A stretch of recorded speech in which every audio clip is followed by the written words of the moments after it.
The Deathworlders weren't the kind of students you'd expect in an alien school.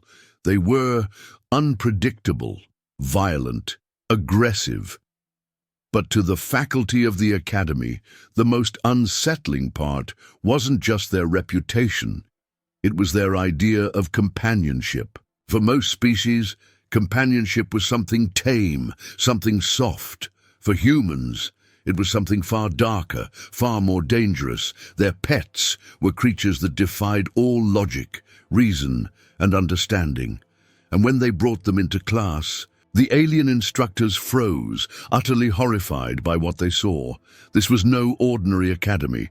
It wasn't just a place for students to gather knowledge. It was a melting pot of species, an institution that prided itself on blending the most diverse and often hostile civilizations into one functional learning environment. Elixians, with their 6 limbs and chitinous exoskeletons, took meticulous notes. Therics, with their ethereal glow and telepathic prowess, excelled at abstract reasoning.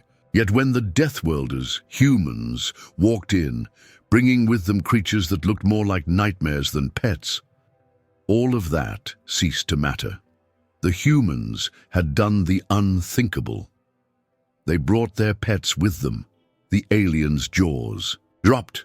These weren't your average companions. These were beasts, unleashed and wild, filled with primal instincts. Large, unpredictable, and with eyes that gleamed in a way that suggested a far more lethal purpose than comfort.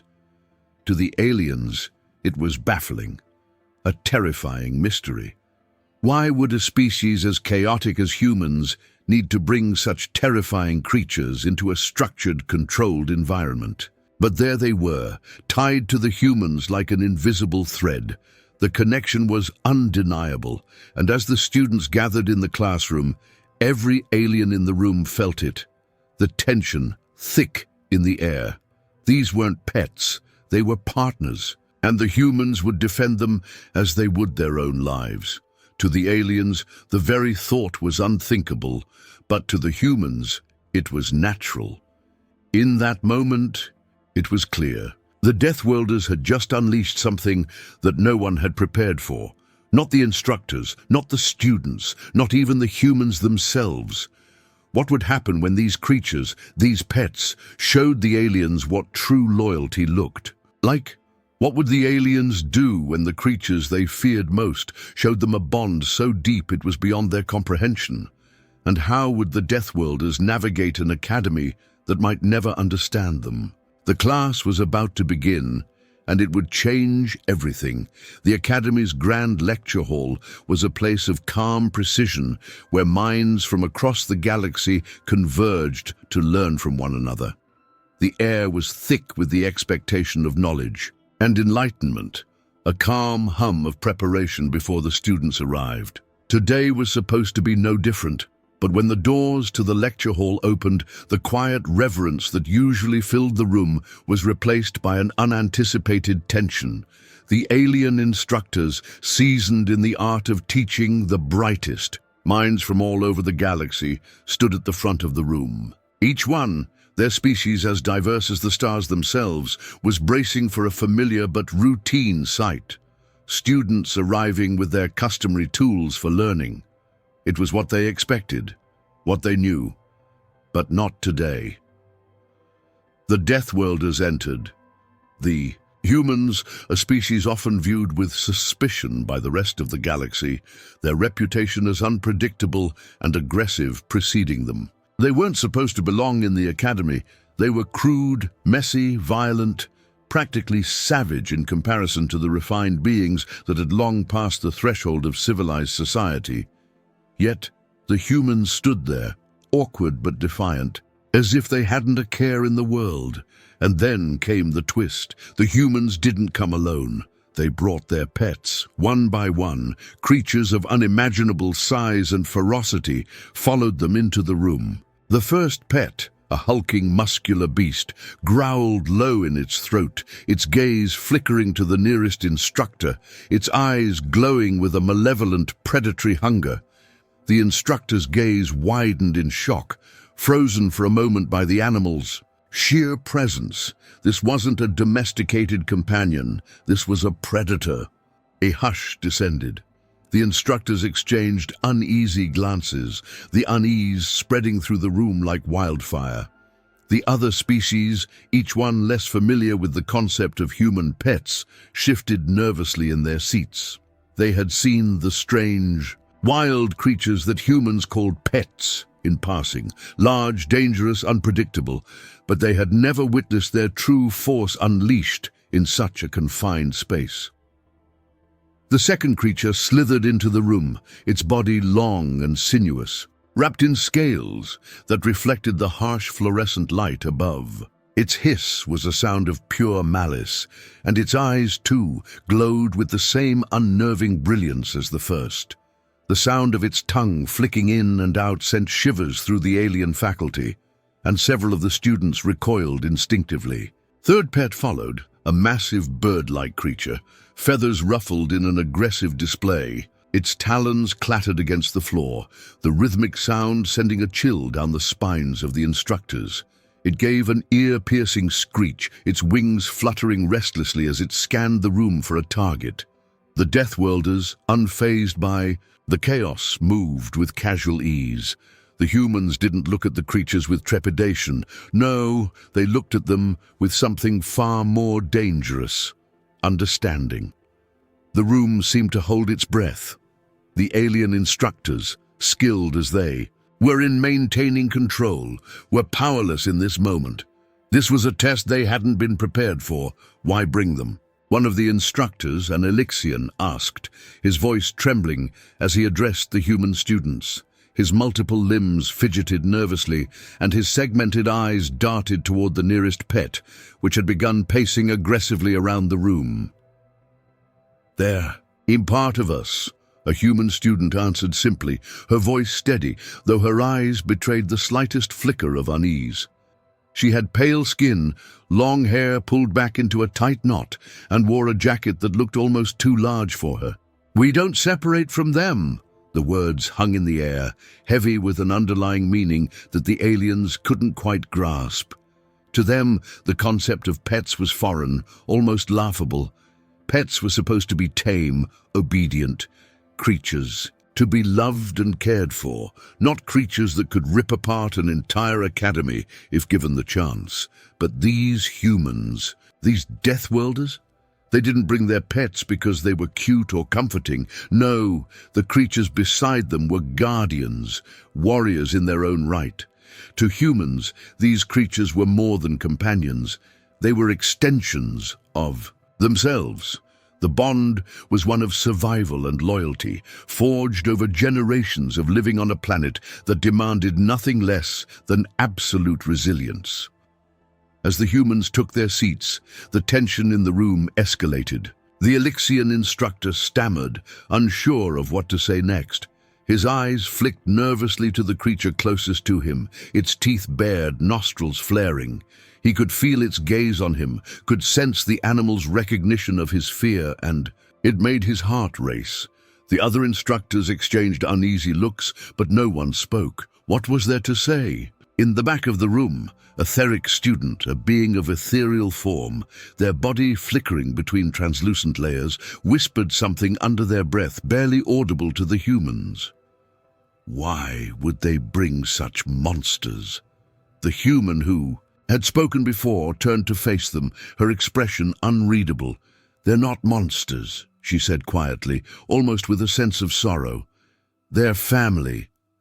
But before any further conversation could take place, a new sound cut through the tension, a low, rumbling growl, followed by a growl so deep it seemed to vibrate the very walls of the lecture hall. The Deathworlders' faces paled as the creature entered, its form so large that it practically filled the doorway.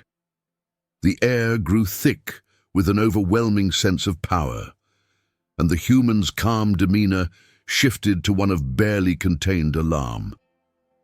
This was no ordinary pet. The creature, standing at nearly the height of the Elixian instructor, was unlike anything the Academy's inhabitants had ever seen. Its skin was a dark, mottled green, thick with layers of protective armor, and its claws, curved and razor-sharp, tapped softly against the ground as it entered. The creature's eyes were an unnatural yellow, glowing with an intelligence that surpassed even that of the Deathworlders. The alien instructors recoiled instinctively. This was a creature of pure destruction, a force that none of them had prepared for. The human students were silent now, the atmosphere in the room shifting palpably as their gaze locked with the beasts. The way they looked at the creature, it was more than acceptance, it was reverence. The bond between the humans and this creature was palpable. This was not a pet, it was something else. "What is it?" one of the instructors whispered barely, able to speak above the growing terror. The human student, who had been calm up until this point, stood slowly, as if to shield the others. Her voice was steady, almost apologetic, but there was an undeniable undercurrent of pride. "It's a titan," she said. We call it that. A creature of war, one we raised." She faltered, then added quietly, "It protects us, like all our pets do."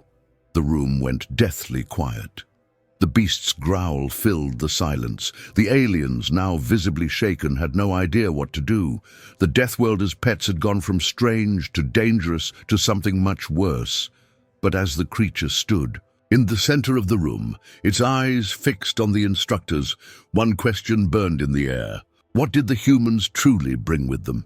What kind of bond, forged through fire and blood, connected them to these monsters? And why, despite all the danger, were the humans unafraid? The tension in the room was unbearable, but the humans stood, tall, unshaken, and the aliens, for the first time, realized that they had underestimated the Deathworlders in a way they never thought possible. What had started as a misunderstanding was quickly spiraling towards something far more dangerous. The situation had escalated too quickly. What began as a quiet morning, filled with the usual academic exchange, had transformed into an impending disaster, one that no one could have foreseen. The latest creature, the Titan, loomed in the center of the room, its presence more oppressive than ever.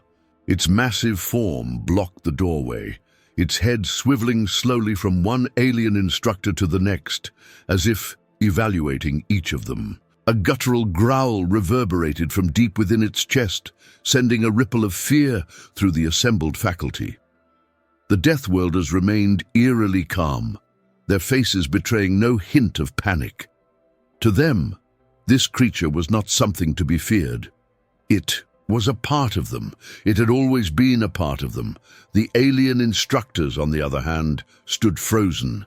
The Titan was wreaking havoc, tearing through the walls with ease, leaving deep claw marks in its wake. The room was filled with a mix of fearful gasps and the deafening screech of the creature's roar, and yet the Deathworlders remained unmoved. They didn't panic, didn't attempt to contain the beast with force. They simply watched.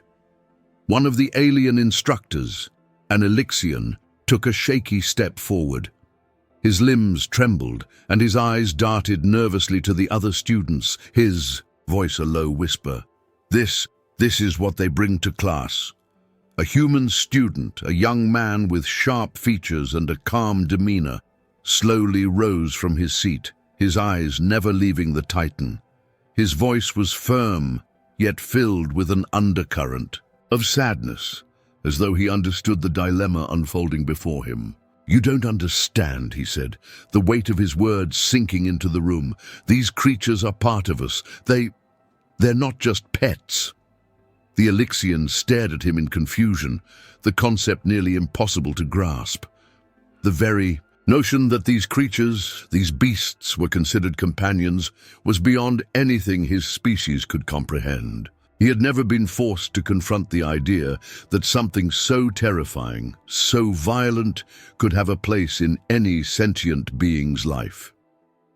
Before anyone could respond, a sharp, almost mechanical voice cut through the room. An alien researcher, who had been studying the Deathworlders for some time. Etheric, known for their cool logic and deep understanding of emotionless cultures, stood up, their glowing body flickering as they extended their telepathic field. "They aren't just animals," the Theric said, their voice amplified by the psychic connection they forged with the class. "They're an extension of the human identity." The words were heavy, almost too complex to be fully understood. The Deathworlders, humans, share a bond with these creatures that surpasses anything we could imagine. Their connection isn't based on love or attachment as we know it. It is survival. The room fell silent at that. The other aliens turned to the Theric, their eyes wide, seeking clarification, their minds racing. "You mean they bring these beasts into battle?" Another alien, an Rinthian with an insect-like appearance, asked, its voice thick with disbelief. The Theric nodded slowly. "Yes, they do. Their relationship with their pets is forged through necessity. These creatures are not mere companions. They are warriors, protectors, and humans in turn rely on them in the most intimate of ways. It's not just survival. They are, in many cases, the last remaining piece of humanity's identity.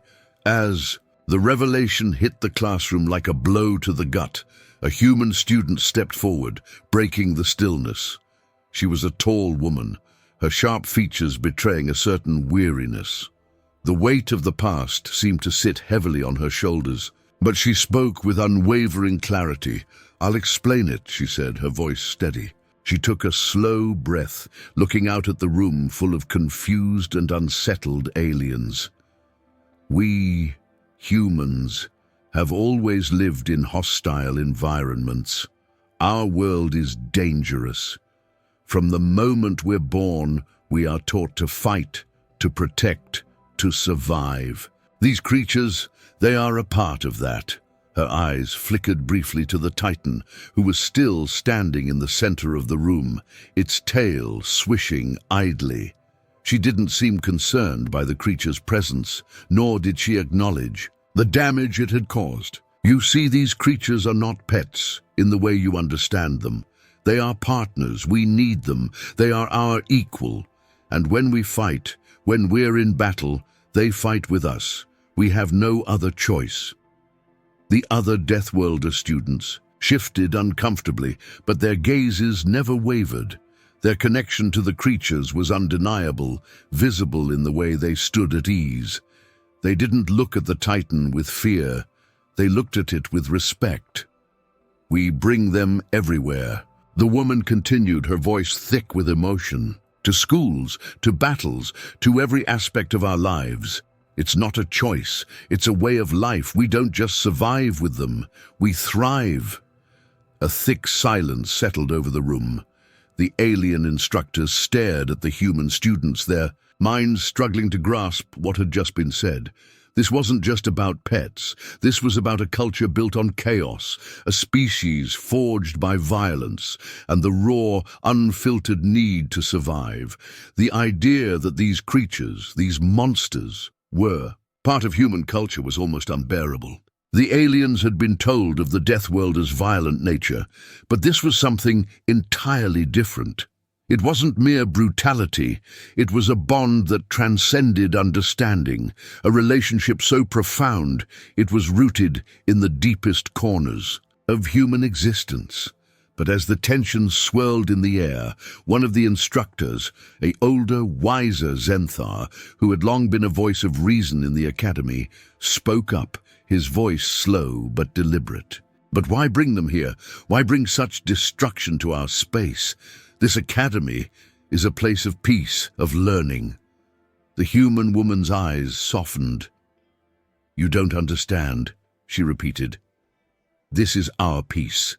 This is how we coexist with the world we were born into.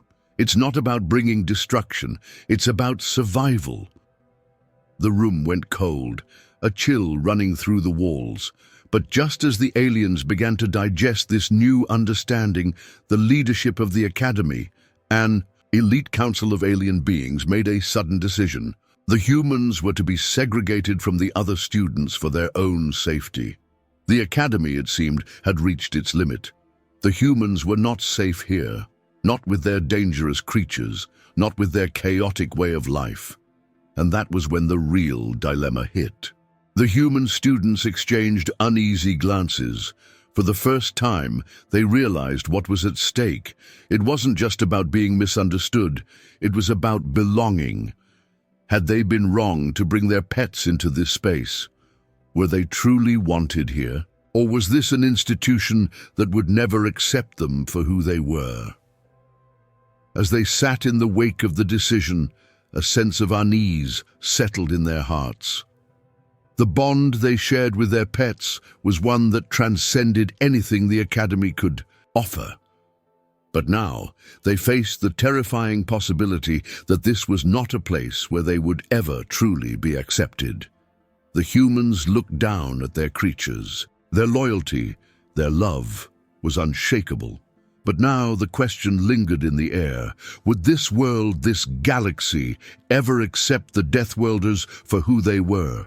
The tension in the Academy had been building for days, but it reached its peak when the alien leadership made their final, irrevocable decision. It was no longer about misunderstanding or fear of the unknown. It was about control. The humans and their terrifying pets had pushed the limits of the Academy's tolerance.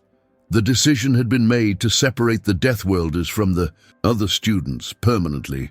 The message was clear. The Deathworlders and their violent, unpredictable creatures had no place here. Not in this space of order, not among the galactic elite. As the leaders of the Academy communicated their decree, the Deathworlders stood still, each one processing the finality of the decision. Their faces were impassive, but their those eyes told another story. There was a fire burning inside them now, an emotion deeper than any alien could understand. It wasn't just betrayal, it was the stark realization that, once again, they were being cast aside. For a moment, the room was dead silent, the weight of the decision hanging thick in the air. But then, chaos erupted.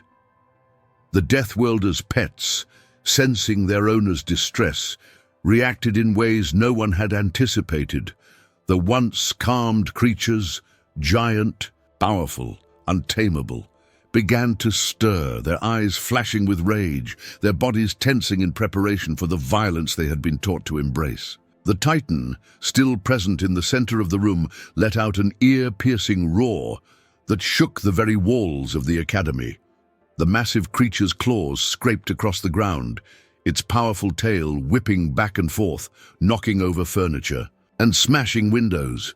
The other pets, all equally fierce in their own right, joined in the fray, pushing against the invisible boundaries set by the Academy's leadership. The Deathworlders had only one choice: to protect their bonds, to protect their pets.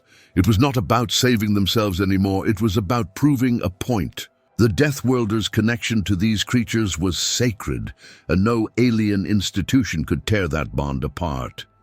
As the chaos unfolded, the alien students scattered in every direction, their eyes wide with fear. But it wasn't just the alien students who were caught in the crossfire, it was the very foundation of the Academy itself. The once pristine walls were now marked by the claws of animals who knew no restraint. The air smelled of adrenaline and destruction, but the humans didn't flinch. They stood their ground, their faces expressionless as they watched their pets wreak havoc, seemingly unbothered by the damage. One of the human students, a young man who had kept his cool throughout the chaos, turned to the instructor who had been leading the charge against them. His voice, low and filled with an emotion the aliens couldn't quite identify, broke through the din. "You wanted this," he said. "We didn't ask for this. We brought our pets because we have to. We survive because of them. You don't get to take that away." His words landed like a slap, but the alien instructor didn't have time to respond. The creature, their creature, was spiraling out of control. It wasn't just a physical battle anymore. It had become an emotional one, a battle for identity, for survival, for a future in a galaxy that refused to understand them. And then came the ultimate test, the final escalation. The Deathworlders had kept one creature locked away, a monster. Of pure fear, this creature was their most dangerous, the one they rarely unleashed. But now, with the fate of their bond hanging in the balance, there was no other choice. With a quick glance exchanged between the human students, the decision was made. They opened the containment door. The room went cold as the creature emerged. It was a monstrosity, its body a grotesque amalgamation of animal and machine, forged for one purpose: destruction. It was enormous, even by the standards of the Deathworlders' other pets, its body covered in jagged metallic plates, its eyes glowing with a chilling red intensity. Its roar echoed through the academy like the sound of an earthquake, a vibration that shook the entire building to its core. This was no longer a demonstration of strength. This was a statement. The Deathworlders stood at the ready, their eyes flickering with a mix of defiance and regret. They didn't want this. They didn't want to bring destruction to this place, but they had no choice.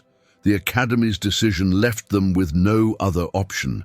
If their bond with their creatures wasn't understood here, then they would show the Academy exactly what that bond meant. The creature surged forward, smashing through walls, tearing apart barriers that had once seemed impenetrable. The alien leadership scrambled to contain it, but every attempt to control the beast was futile. The human students, standing at the back of the room, watched in silence as the creature tore through the Academy's defenses, and the once pristine hallways became a battleground. For a brief moment, the Deathworlders stood still, uncertain of their next move. The creature was uncontrollable now, but it was theirs. Would they stop it? Would they risk everything to prevent further destruction? Or would they let it run its course, letting the Academy feel the fury of their unbreakable bond? The Academy was crumbling before their eyes. The walls were collapsing. The creatures, once confined to their proper roles as pets, were now forcefully redefining the narrative. This was no longer about academic institutions or alien authority. It was about something more primal, a battle for respect. The lead Deathworlder, his fists clenched at his sides, looked around at his fellow students. His voice broke through the chaos. "This is who we are," he said, his words heavy with finality. "You wanted to understand us? This is what happens when you don't." But just as the situation seemed to reach a breaking point, something unexpected happened. The alien leadership stepped forward, their expressions filled with both fear and determination. The leader of the Academy, an imposing figure with 8 eyes and a silent authority, called for a ceasefire. The noise in the room died down, and for a moment, all that could be heard was the heavy breathing of the creatures and the tense silence that followed. "Enough," the leader's voice boomed, quiet but stern. "We understand." But was it too late? The Deathworlders stood motionless. The creature that had ravaged the Academy was now restrained, the bond that had driven the destruction still pulsing in the air. The humans, unsure whether to trust the words of their captors, exchanged looks filled with doubt. Could they trust the aliens now? Had they finally learned their lesson, or were they simply trying to save face? The room was at a standstill. In the final moments, the Deathworlders faced a terrifying choice. Should they take the creature down themselves, ending the destruction but risking their own future in this academy? Or should they trust the aliens, hoping that their newfound understanding would be enough to bridge the irreparable gap between them? As the dust settled, one question lingered in the air. Would the Deathworlders ever truly be accepted in this strange foreign land, or would they be forced to leave with their bond to their pets as the only thing they had left? The tension was unbearable, the future uncertain. The chaos had subsided, leaving behind the unsettling silence that only follows after a storm. The Academy, once a bastion of control and knowledge, was now a crumbling shell of its former self, its walls torn apart by the very creatures the aliens had feared and misunderstood. The Deathworlders and their pets had retreated to a quiet corner of the academy, a small, unassuming room tucked away from the wreckage. Here, the stillness felt different, more intense. It was as if the room itself had become a refuge from the tumult, a place where the weight of what had transpired could finally sink in. One of the human students, a young woman with tired eyes and a war-torn expression, leaned against the wall. Her hands were clasped tightly in front of her, and her gaze was fixed on the floor, as if searching for some kind of meaning in the cracks that marred the surface. The rest of the Deathworlders stood scattered around the room, their faces solemn, but there was a shared understanding between them. They had fought for something. No, someone. And for once, it felt as if the battle had not been in vain. But there was no celebration here, no relief, just quiet reflection. After a long pause, the woman finally spoke. Her voice, though soft, held a raw edge, as if the words had been buried deep inside her for far too long. "You know," she said, her voice barely above a whisper, "they see our pets as weapons. They don't understand them. They never have. To them, these creatures are dangerous, a threat." She paused, her eyes closing as the weight of the thought pressed down on her chest. "But they've saved us, over and over again. They're more than weapons. They're family." Her words hung in the air, a quiet confession that seemed to echo through the room. The other Deathworlders listened intently, each one absorbing the emotion in her voice. It wasn't just her pain, it was their pain. The pain of being misunderstood, of living in a galaxy that viewed them as threats rather than individuals. She turned to look at her companions, her gaze locking with a young man who had been standing near the window, watching the distant stars. His expression was hard to read, but there was a flicker of understanding in his eyes.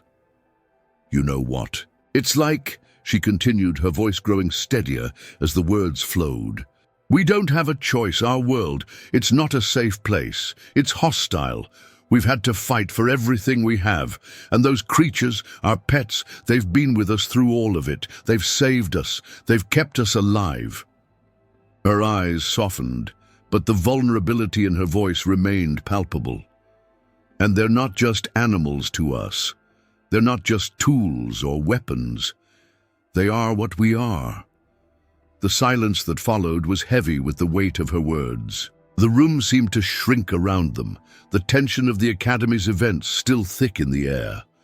For a moment, the Deathworlders stood together, not as students or soldiers, but as people who had been shaped by their pasts, by their bond with their pets, by the very forces that had made them who they were.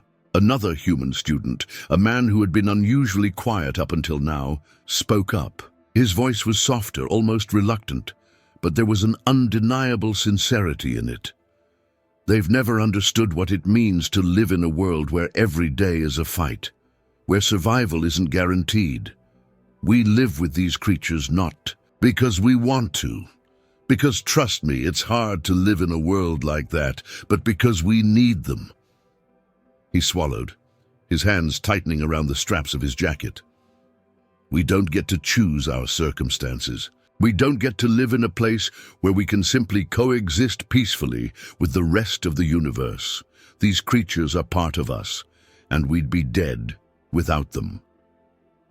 The group fell into a thoughtful silence, the hum of the Academy's damaged walls the only sound filling the room. The Deathworlders' connection to their pets, so simple yet so complex, was something that no alien could truly understand. It wasn't just about survival. It was about love. It was about family.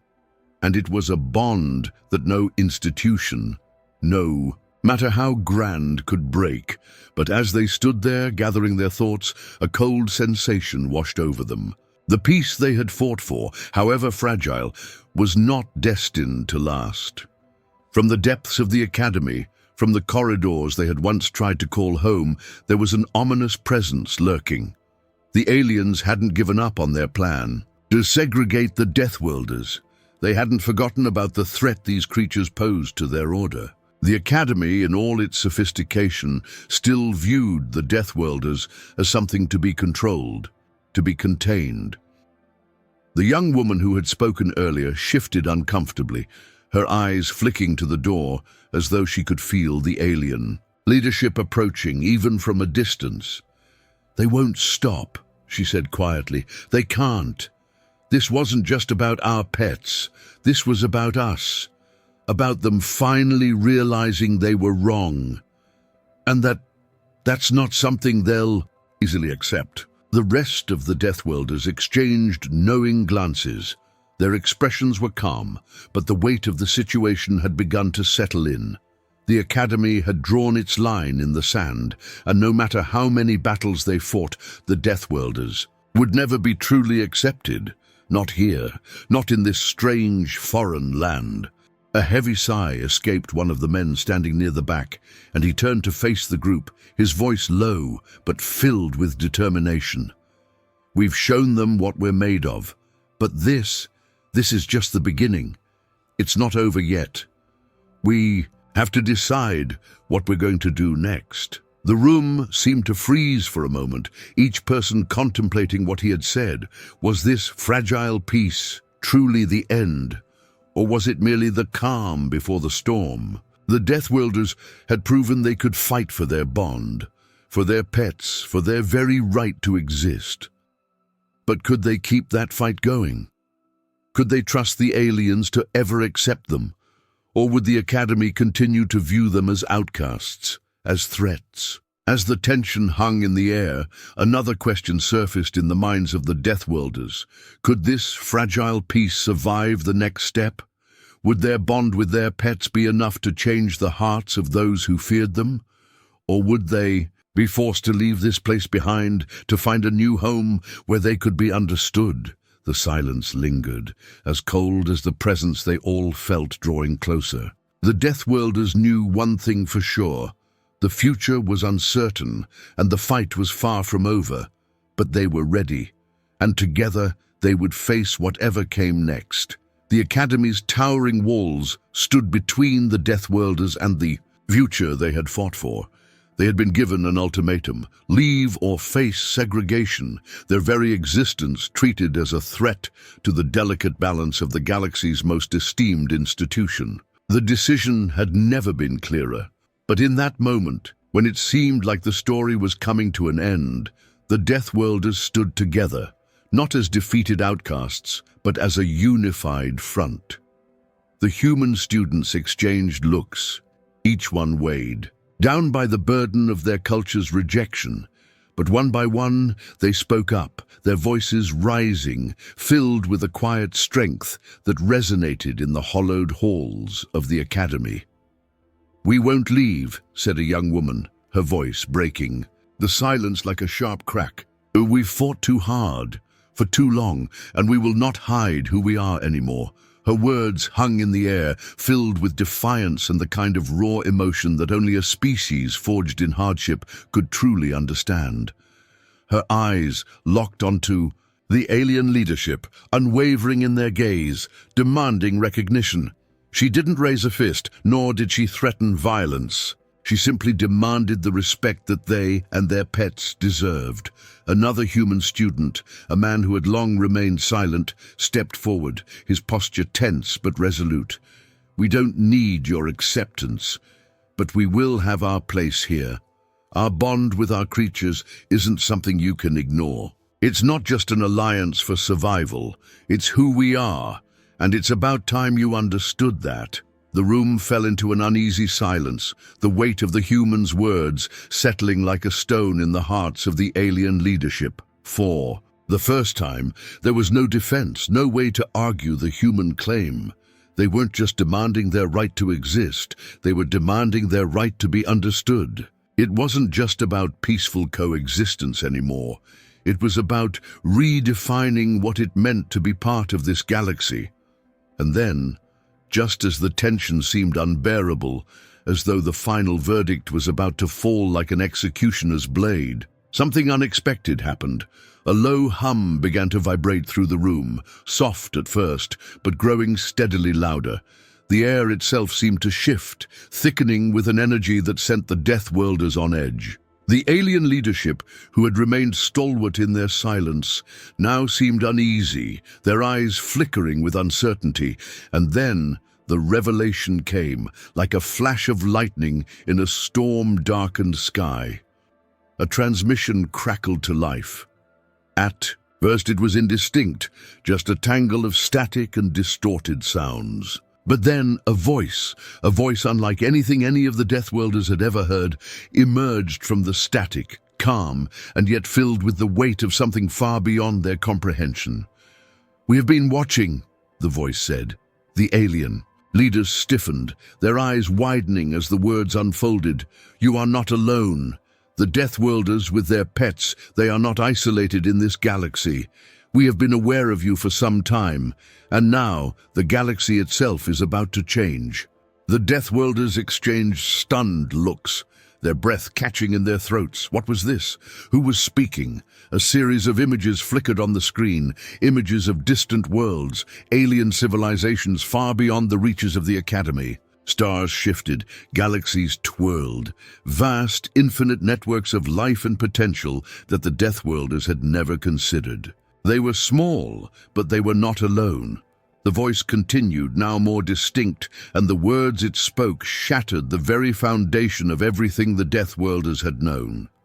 The bond between the Deathworlders and their creatures has caught the attention of those who understand.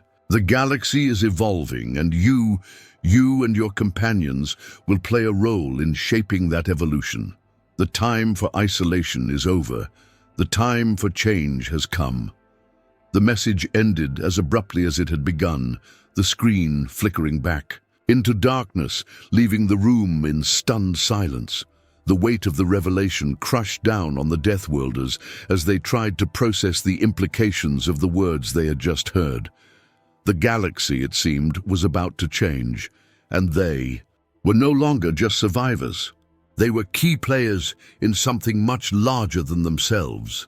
The alien leadership stood motionless, their faces betraying no emotion, but it was clear they had been shaken by the transmission. For all their authority, they had never imagined that the Deathworlders, those primitive, misunderstood creatures, might be at the center of something so much larger, something that could shift the balance of power, of existence itself. But the Deathworlders, for all their confusion, felt a flicker of hope. This wasn't the end. It wasn't even the beginning of the end. No, it was the beginning of something else, something new. The words of the mysterious voice had given them a chance, a glimmer of hope that they weren't alone in their fight. Their bond with their pets, this unshakable bond of survival and loyalty, had the power to reach beyond the Academy walls. It had the power to reshape the galaxy. And yet, as the moment stretched out, a bittersweet realization began to settle in. The peace they had fought for was fragile. The Academy might never accept them fully, but this new revelation, this new understanding, offered a future that went beyond the Academy's borders. The Deathworlders gathered together, their eyes meeting with quiet determination. It wasn't over. Not by a long shot. The galaxy was waiting, and as they stood there, they understood something that had eluded them for so long. The real fight had just begun, and together, with their pets by their side, they were ready. The future was uncertain, but hope had taken root. A new chapter was beginning, one where the Deathworlders would finally find their place, not as outcasts, but as equals among the stars.